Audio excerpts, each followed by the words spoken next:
সুপ্রিয় শিক্ষার্থীরা, আশা করি তোমরা সকলেই ভালো আছো। তোমাদের সকলকে অনেক অনেক শুভেচ্ছা অভিনন্দন জানাচ্ছি। আমি গৌতম সরকার, সহকারী শিক্ষক, Iqbal Siddique school and college. প্রিয় শিক্ষার্থীরা, এই ক্লাসে তোমাদের অষ্টম শ্রেণীর বাংলাদেশ ও বিশ্ব পরিচয় বইয়ের নবম অধ্যায় নিয়ে আমরা আলোচনা করব। আমাদের আজকের এই অধ্যায়ের আলোচনার শিরোনাম বাংলাদেশের জনসংখ্যা ও উন্নয়ন। হ্যাঁ, এই জনসংখ্যা উন্নয়নের শিরোনামের আমরা ক্লাসের মাধ্যমে পার্ট 1 এবং 2 সম্পর্কে জানব। আশা করি তোমরা ক্লাসটি মনোযোগ সহকারে দেখলে এখানে যে প্রশ্নগুলো আসার সম্ভাবনা রয়েছে বা যে ধরনের প্রশ্নগুলো হতে পারে তোমাদের মনে থাকবে, এই আশাই রাখছি। তাহলে চলো আমরা এখন মূল আলোচনায় যাই। শুরুতেই বাংলাদেশের জনসংখ্যা নীতি, কারণ আমাদের পাঠ 1-এ রয়েছে এই বাংলাদেশের জনসংখ্যা নীতি সম্পর্কে। তার আগে আরও একটু দেখে নিব আমরা কোন কোন বিষয়গুলো এই অধ্যায় থেকে শিখতে পারবো। বাংলাদেশের জনসংখ্যার নীতি কি সেই বিষয় সম্পর্কে আমরা ব্যাখ্যা করতে পারবো। জনসংখ্যা নিয়ন্ত্রণে সরকারি উদ্যোগ ব্যাখ্যা করতে পারবো এবং বেসরকারি উদ্যোগ সম্পর্কে জানবো। পাশাপাশি নারী শিক্ষার প্রসারের গুরুত্ব বর্ণনা করতে পারবো। দেশের আর্থসামাজিক উন্নয়নে জনসংখ্যা নীতির যে সকল ভূমিকা, এই ভূমিকা আমরা বিশ্লেষণ করতে পারবো। তাহলে চলো শুরুতেই আমরা যেটি দেখব সেটি হচ্ছে রাষ্ট্রের প্রধান উপাদান সমূহ। তোমরা জানো রাষ্ট্রের মূল উপাদান হচ্ছে 4টি, যার মধ্যে ভূখণ্ড, জনসংখ্যা, সরকার এবং সার্বভৌমত্ব। এই 4টি মূল ভূখণ্ড নিয়েই মূলত একটা রাষ্ট্র গঠিত হয়। এর কোনো একটা না থাকলে তোমরা জানো রাষ্ট্র গঠন করা সম্ভব হয় না। কিন্তু আজ আমাদের মূল আলোচনার বিষয় বাকি 3টা নয়, অর্থাৎ নির্দিষ্ট ভূখণ্ড, সরকার, সার্বভৌম নিয়ে আমরা কথা বলবো না, আমরা কথা বলবো জনসংখ্যা নিয়ে। হ্যাঁ, জনসংখ্যায় আজকে আমাদের পাঠের মূল আলোচনার বিষয়।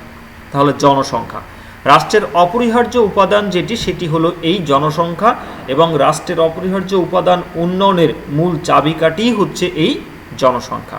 অর্থাৎ বুঝতেই পারছো জনসংখ্যা সম্পর্কিত কথাই আমরা এখানে জানব। একটা জরিপ করা হয়েছিল যেখানে বলা হচ্ছে যে বাংলাদেশের 2রা ফেব্রুয়ারি জাতীয় জনসংখ্যা দিবস পালন করা হয়।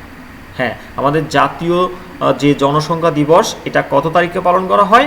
2 ফেব্রুয়ারি। এটা জাতীয় জনসংখ্যা দিবস হিসেবে আমরা জানি। তাহলে বুঝতে পারছো যে এই অধ্যায়ের জন্য জাতীয় জনসংখ্যা দিবস কত তারিখে, এমন একটা প্রশ্ন খুবই গুরুত্বপূর্ণ। তার উত্তর কিন্তু আমরা ইতিমধ্যেই জেনে গেছি, 2 ফেব্রুয়ারি। হ্যাঁ, জনসংখ্যা সম্পর্কে বাংলাদেশের একটা স্লোগান রয়েছে। স্লোগানটা কি চলো দেখি। জনসংখ্যা সম্পর্কে বর্তমানে বাংলাদেশের স্লোগান হচ্ছে 2টি সন্তানের বেশি নয়, 1টি হলে ভালো হয়। হ্যাঁ, এই স্লোগানকে সামনে রেখেই জনসংখ্যাটাকে নিয়ন্ত্রণ করার জন্য বাংলাদেশ সরকার বিভিন্ন মাধ্যমে, বিভিন্ন প্রচার মাধ্যমে এটি প্রচার করছেন, মানুষকে সচেতন করার জন্য, জনসংখ্যাকে নিয়ন্ত্রণ রাখার জন্য। এখন দেখি বাংলাদেশের জনসংখ্যা নীতির মধ্যে কোন বিষয়গুলো রয়েছে।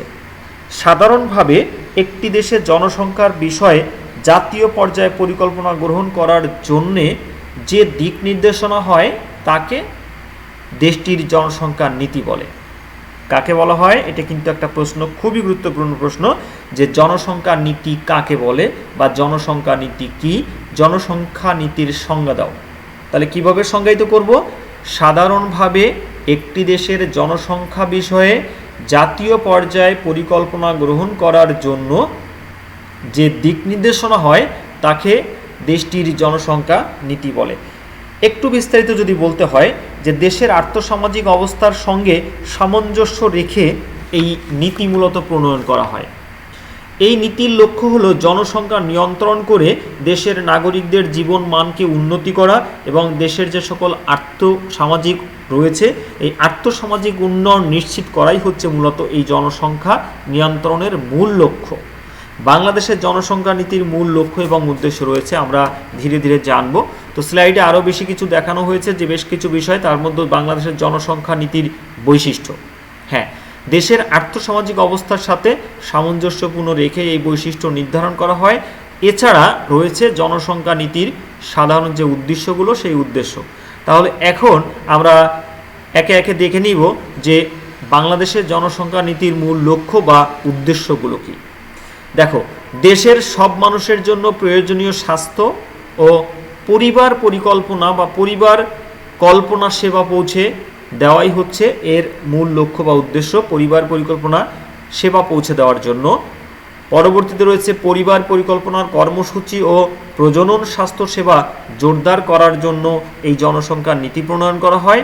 একটু শুরুতেই বলে রাখি, অনেকেই হয়তো প্রশ্ন করতে পারো জনসংখ্যা নীতিটা কি? নীতি সংক্ষিপ্তভাবে বলতে পারি আমরা নিয়ম, অর্থাৎ বাংলাদেশের জনসংখ্যার যে সকল নিয়ম কানুন রয়েছে নিয়ন্ত্রণ করার, সেই বিষয়গুলো নিয়ে এখানে আমরা আলোচনা করছি, যার মূল লক্ষ্য এবং উদ্দেশ্য।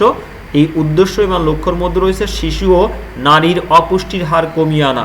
এটা একটা লক্ষ্য, এটা একটা উদ্দেশ্য। কী কাজের জন্য? জনসংখ্যা নীতিটাকে বাস্তবায়ন করার জন্য এবং সফল করার জন্য।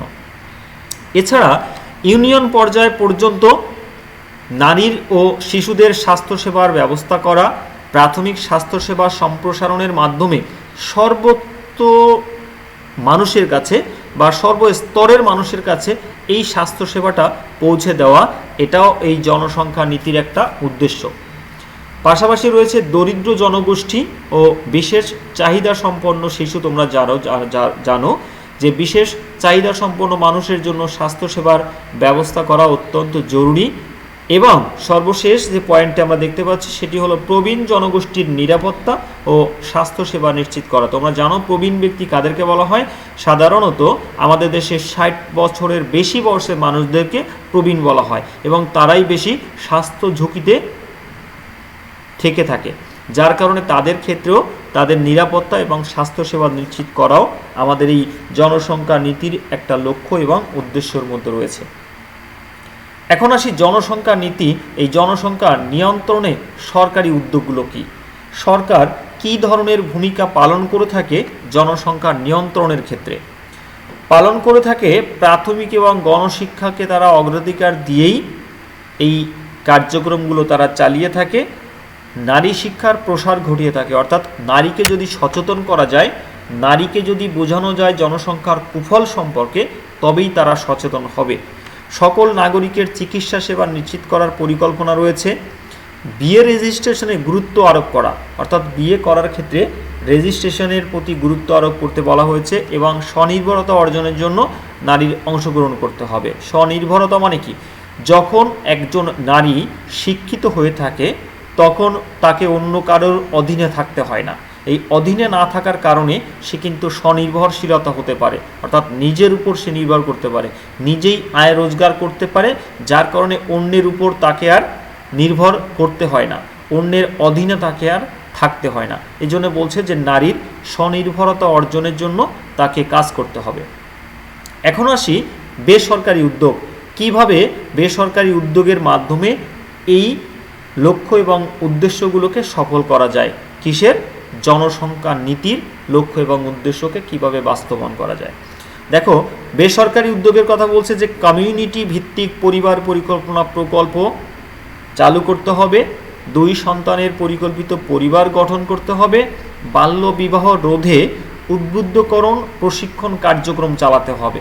অর্থাৎ বাল্য বিবাহের যে কুফলগুলো রয়েছে, খারাপ দিকগুলো রয়েছে, এই দিকগুলো মানুষের মাঝে তুলে ধরার চেষ্টা করতে হবে, প্রয়োজনে প্রশিক্ষণের কার্যক্রম পরিচালনা করতে হবে। এছাড়া মানুষের মধ্যে কিভাবে সচেতনতা বৃদ্ধি করা যায় সেই বিষয়ে মানুষকে পথনাটক বা বিভিন্ন পেপার কাটিং বা ফেস্টুন, পেনা, এই ধরনের বিষয়গুলোকে মানুষের সামনে উপস্থাপন করার মাধ্যমে তাদেরকে সচেতন করে তুলতে হবে। পাশাপাশি ধর্মীয় নেতাদের যে উদ্বুদ্ধকরণ কর্মসূচি, সেখানে আমরা এই বিষয়গুলোকে আলোচনার মাধ্যমে মানুষকে সচেতন করতে পারি। এখন আসি, আমরা জনসংখ্যা নিয়ন্ত্রণ কেন করব, কেন প্রয়োজন, জনসংখ্যা বেশি হলে কি হবে, বিষয়গুলো বেশি হলে কি হবে আমরা সকলেই জানি। তো এখন আমাদের আরও একটু পরিষ্কার হতে হবে যে জনসংখ্যা নিয়ন্ত্রণ করা প্রয়োজন কেন। দেশের প্রাকৃতিক সম্পদের তুলনায় আমরা জানি জনসংখ্যা অধিক হলে অপ্রতুল সম্পদের উপর একটা চাপ সৃষ্টি হয়। তার প্রমাণ আমরা পাই, আমাদের পরিবেশের তাপমাত্রা বৃদ্ধির কারণ হচ্ছে কি এই অধিক জনসংখ্যা। বসতবাড়ি তৈরির জন্যে বনভূমি কেটে উজাড় করতে হচ্ছে, কৃষি জমি ধ্বংস করতে হচ্ছে। তাহলে এটা কি আমাদের পরিবেশের জন্য ক্ষতির কারণ নয়? হ্যাঁ, এটা আমাদের পরিবেশের জন্য ক্ষতি। কেননা বনভূমি ধ্বংস করে আমাদের নির্দিষ্ট পরিমাণ, আমরা জানি 25% বনভূমি থাকা প্রয়োজন, যেটি কিনা আমাদের থাকছে না এই বনভূমি উজাড় করে বসতবাড়ি তৈরি করার জন্যে। তাহলে বসতবাড়ি কেন হচ্ছে? বসতবাড়ি কিন্তু তৈরি হচ্ছে অধিক মানুষের চাহিদার কারণে। তাহলে এটা অপ্রতুল সম্পদের উপর একটা চাপ সৃষ্টি করছে। ফলে মাথাপিছু আয় এবং উৎপাদন কমে যাচ্ছে, আমাদের জীবনযাত্রার মান ধারাবাহিকভাবে কমতেই রয়েছে বা কমেই যাচ্ছে। খাদ্য ঘাটতি দেখা দিচ্ছে, আমাদের বেকার সমস্যা বৃদ্ধি পাচ্ছে, উন্নয়নের গতি দিন দিন মন্থর হয়ে যাচ্ছে বা কমে যাচ্ছে। এছাড়া দেশের কারিগরি এবং প্রযুক্তিগত উন্নয়ন, এই উন্নয়নে বাধাপ্রাপ্ত হচ্ছে, সামগ্রিক উন্নয়নের যে গতি এটি ব্যাহত হচ্ছে, ধ্বংস হচ্ছে, নষ্ট হয়ে যাচ্ছে। আর এইসব কারণেই আমাদের জনসংখ্যা নিয়ন্ত্রণ করা খুবই প্রয়োজন। তা না হলে অদূর ভবিষ্যতে দেখা যাবে কি, যে এখন যে ধরনের প্রাকৃতিক বিপর্যয়ের সম্মুখীন আমরা হচ্ছি, এর থেকে আমাদের এই ধরনের সমস্যায় আরও অনেক বেশি পড়তে হবে। যার কারণে আমাদের এখনই সচেতন হতে হবে, এখনই আমাকে পদক্ষেপ গ্রহণ করতে হবে জনসংখ্যা নিয়ন্ত্রণ রেখে কিভাবে দেশটাকে সুস্থ, সুন্দর এবং স্বাভাবিকভাবে আমরা চলতে পারি, আমাদের পরিবেশটাকে ভালো রাখতে পারি। এখন আসি শিক্ষা কিভাবে জনসংখ্যা নিয়ন্ত্রণে ভূমিকা পালন করে। শিক্ষা, আমরা জানি একজন শিক্ষিত মানুষই ভালো মন্দ বুঝতে পারে, ভালো মন্দ বিচার করতে পারে, যার জন্য শিক্ষা আমাদের জনসংখ্যা নিয়ন্ত্রণে ভূমিকা পালন করতে পারে। দেখো এখন তার কিছু নমুনা আমরা দেখব এখানে, যে বাংলাদেশের প্রায় অধিকাংশ মানুষ নিরক্ষর, তারা শিক্ষার সুযোগ থেকে বঞ্চিত হয় বিভিন্ন কারণে, অবকাঠামোগত কারণে, জনবলের কারণে হতে পারে। তাই অধিক সন্তানের ফলে সৃষ্ট সমস্যা সম্পর্কে তারা অজ্ঞ। কোন কারণে অজ্ঞ? অজ্ঞ মানে কি? তারা অজানা, তাদেরকে অজানা। কোন কারণে? কারণ তারা অধিক শিক্ষায় শিক্ষিত না, তারা এটা বুঝতে পারে না যে জনসংখ্যা বেশি হলে কি ক্ষতি হবে আমার। এই কি ক্ষতি হবে এটা বুঝতে না পারার কারণে অনেক সময় তারা সন্তান আশা করে থাকে, যার কারণে আমাদের এই পরিবেশের উপর একটা চাপ সৃষ্টি হয় জনসংখ্যার। এই নিরক্ষর মানুষদের শিক্ষিত করা গেলে তারা কি হবে? সচেতন হতে পারবে। সচেতনতা বৃদ্ধি করা গেলেই আমরা এটাকে নিয়ন্ত্রণ করতে পারবো, জনসংখ্যা নিয়ন্ত্রণ করা সম্ভব হবে। আর এই শিক্ষিত কর্মজীবী পিতামাতার জীবন সম্পর্কে অধিক সচেতন হয়ে থাকেন, যার কারণে তারা কম সন্তান কামনা করে থাকেন। কারা? যারা শিক্ষিত মানুষ তারা। তো এই সব কারণেই, অর্থাৎ আমরা শিক্ষার আলো যদি মানুষের ভিতর ছড়িয়ে দিতে পারি, মানুষকে যদি বোঝাতে পারি অধিক জনসংখ্যা সমাজের জন্য ক্ষতিকর, আমাদের ব্যক্তিগত জীবনেও ক্ষতির কারণ হতে পারে, তবেই আমরা এটাকে নিয়ন্ত্রণ করতে পারবো। তাহলে এভাবে আমরা বলতে পারি যে শিক্ষা কি করতে পারে? জনসংখ্যা নিয়ন্ত্রণে গুরুত্বপূর্ণ ভূমিকা পালন করতে পারে। এখন আসি দেশের আর্থসামাজিক উন্নয়নে জনসংখ্যা নীতিগুলো কি। দেশের আর্থসামাজিক উন্নয়নে জনসংখ্যা নীতির মধ্যে রয়েছে বাংলাদেশের বর্তমান এবং ভবিষ্যৎ নাগরিকের জীবন যে মান রয়েছে, এই জীবনমান উন্নয়ন এবং উৎকর্ষ সাধন করাই হলো জনসংখ্যা নীতি। আবারও বলি, বাংলাদেশের বর্তমান এবং ভবিষ্যৎ নাগরিকের জীবন মান, অর্থাৎ তাদের যে জীবন যাত্রার যে মান রয়েছে, এটাকে উৎকর্ষ সাধন করাই, অর্থাৎ এটাকে বজায় রাখা এবং এটা আরও বৃদ্ধি করা, আরও কিভাবে ভালো থাকা যায়, আমরা ভালো থাকতে পারি, এই নীতিটাকে বাস্তবায়নের জন্য, এই বিষয়টাকে সফল করার জন্যই মূলত জনসংখ্যা নীতি প্রণয়ন করা হয়। জনসংখ্যাকে নিয়ে একটা নিয়ম চালু করা হয়। তো এই নীতির সবচেয়ে গুরুত্বপূর্ণ যে ভূমিকা, সেটি হচ্ছে শিক্ষাক্ষেত্র, অর্থাৎ শিক্ষিত জাতি সুন্দর ভবিষ্যৎ গড়ার জন্য ভূমিকা পালন করতে পারে।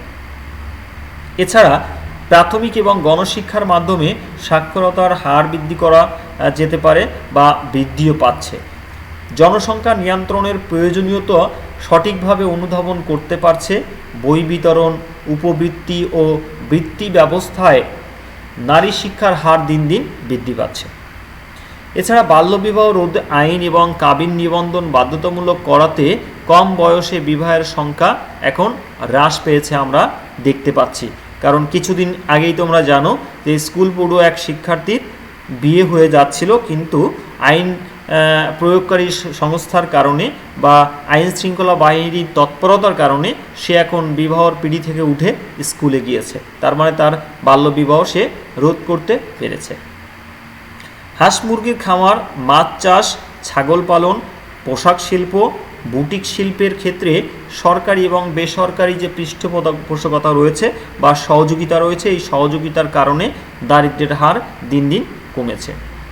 সরকারি কৃষি উন্নয়নের সার, এখানে কৃষি উন্নয়নের সার প্রয়োগ করছে কারা? সরকার। তেল, কৃষির যে যন্ত্রপাতি, এই যন্ত্রপাতিও কিন্তু সরকার কৃষকদেরকে দিয়ে সহায়তা করছে। স্বাস্থ্যসেবার উন্নয়ন হয়, মৃত্যুহার কিছুটা কমেছে, বাবা মার অধিক সন্তানের প্রয়োজন অনুভব করছে বর্তমান সময় কম। কারণ কি? তারা বুঝতে শুরু করেছে যে অধিক জনসংখ্যা আমাদের দেশের জন্য ব্যক্তি জীবনে আর্থিক সমস্যা থাকার কারণে অনেক বেশি সমস্যায় পড়তে হয়। এই বিষয়ে অনেকেই এখন সচেতন, যার কারণে তারা জনসংখ্যা নিয়ন্ত্রণের ক্ষেত্রে যথেষ্ট সচেষ্ট ভূমিকা পালন করে যাচ্ছে। প্রিয় শিক্ষার্থীরা, এতক্ষণে আমরা আমাদের বাংলাদেশের জনসংখ্যা উন্নয়ন নিয়ে কথা বলেছি। বেশ কিছু গুরুত্বপূর্ণ প্রশ্নের উত্তর তোমাদেরকে এখানে দেওয়া হয়েছে। এখন যদি তোমাদেরকে খুব সংক্ষিপ্তভাবে দু একটা প্রশ্ন করতে চাই, আশা করি তোমরা প্রত্যেকেই উত্তরটি করতে পারবে। যার শুরুতেই যে প্রশ্ন তোমাদের জন্য রাখতে চাই, বাংলাদেশের জনসংখ্যা নীতি কী? অর্থাৎ এই আলোচনার মধ্য থেকে যে গুরুত্বপূর্ণ প্রশ্নগুলো উঠে এসেছে তার মধ্যে রয়েছে বাংলাদেশের জনসংখ্যা নীতি কী, জনসংখ্যা সম্পর্কে স্লোগান কি আমাদের, বাংলাদেশের প্রতি বর্গ কিলোমিটারে কতজন লোক বসবাস করে, জনসংখ্যা নীতির মূল লক্ষ্য কী। যদিও এখানে 3 নম্বর যে প্রশ্নটা রয়েছে এই প্রশ্নের উত্তর স্লাইডের মধ্যে বলা নাই, তবে তোমাদের বোর্ড বইয়ে অবশ্যই প্রশ্নের উত্তরটি রয়েছে, তোমরা দেখলেই বলতে পারবে। এবং জনসংখ্যা নীতির যে লক্ষ্য এবং উদ্দেশ্য এটা আমরা বলেছি। অর্থাৎ এখানে যে প্রশ্নগুলো রয়েছে তোমরা প্রত্যেকটি প্রশ্নের উত্তর খুব সহজে করতে পারবে এবং এই ভিডিও দেখার মাধ্যমে তোমাদের সেটা আরও অনেক সহজ হয়েছে বলে আমার বিশ্বাস। প্রিয় শিক্ষার্থীরা, এতক্ষণ আমরা তোমাদের নবম অধ্যায়ের বাংলাদেশের জনসংখ্যা এবং উন্নয়ন নিয়ে কথা বলেছি। আশা করি ভিডিওটা দেখে তোমরা উপকৃত হয়েছো। তো সর্বশেষ তোমাদের সকলের সুস্বাস্থ্য ও মঙ্গল কামনা করে আজকের মতো এখানেই শেষ করছি। ধন্যবাদ সবাইকে।